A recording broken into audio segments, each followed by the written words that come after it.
Hello, my name is Craig Childs and I'm the pastor of the Kirk in Greensboro, North Carolina. In this series of devotions on suffering, we've come to the point to explore what some of the purposes are for why God choreographed suffering into our lives. We know that ultimately those purposes will be good because the Scripture says so.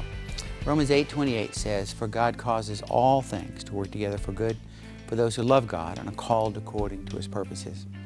But what are some of those purposes? I often talk of the 5 Ds, and we talk about deliverance and discipline, development, deployment, and destiny. And I'd like to talk today about deployment, the 4th D. And it's kind of hard to understand sometimes, but sometimes we are in a place and we're on a path, we're on a pilgrimage, a track of life, and there's nothing wrong with it. It's not sinful, it's not ungodly, but for reasons known only to God, He wants us to go over there. And sometimes He brings suffering in our life to redirect us.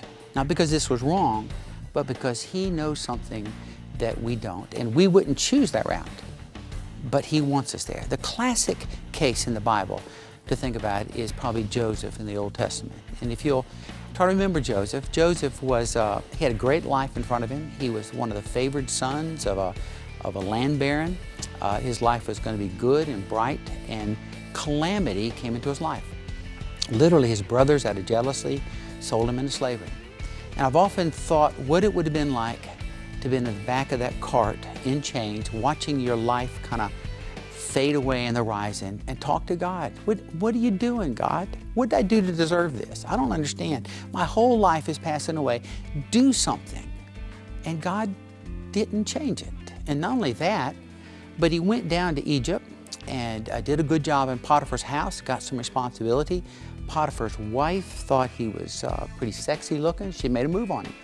And he made the right choice. I think many of us might have been angry with God about taking our life away and said, I'm going to do what I want. But he made the godly choice, he made the righteous choice, and he did not sleep with a woman. And where did he get him? He ended up in jail.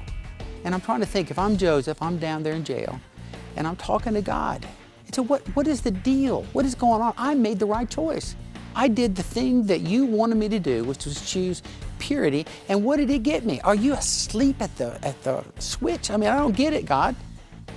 What Joseph didn't understand is that God knew he needed to be in the prison to interpret the dream, to eventually get in front of Pharaoh, to eventually become to the right hand of Pharaoh, in charge of almost everything that was done in the kingdom. Because God knew there's going to be a huge famine that was going to wipe out every relative he had. And that he would use Joseph in that position to save the entire nation of Israel and bring them and to feed them. And Joseph would have never chosen that route. He'd have never chosen suffering. But God knew that's where he needed to be.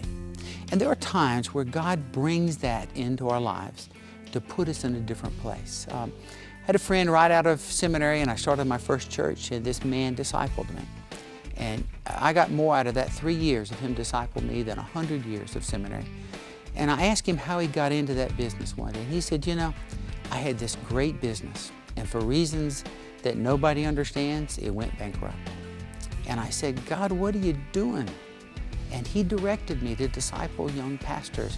And I now realize that all of my gifts, all of my passions, all of my personality was made just for this task. And I wouldn't be happy doing anything else. And my life was blessed because God took him through a bankruptcy to bring him to the point of doing something he wouldn't have otherwise chosen. So when we think about suffering, God actually knows what he's doing. And sometimes he moves us from plan A, when there was nothing sinful in plan A, to plan B, because he knows what he sees down the road. You have only to think about great names like Joni Eareckson Tada and realize catastrophe has probably touched more lives through her heart than any other person I know that's gone through suffering in my lifetime.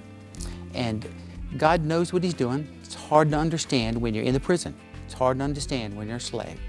But he knows what he's doing, and ultimately he takes us down roads because he knows that's where we need to be, and it is good.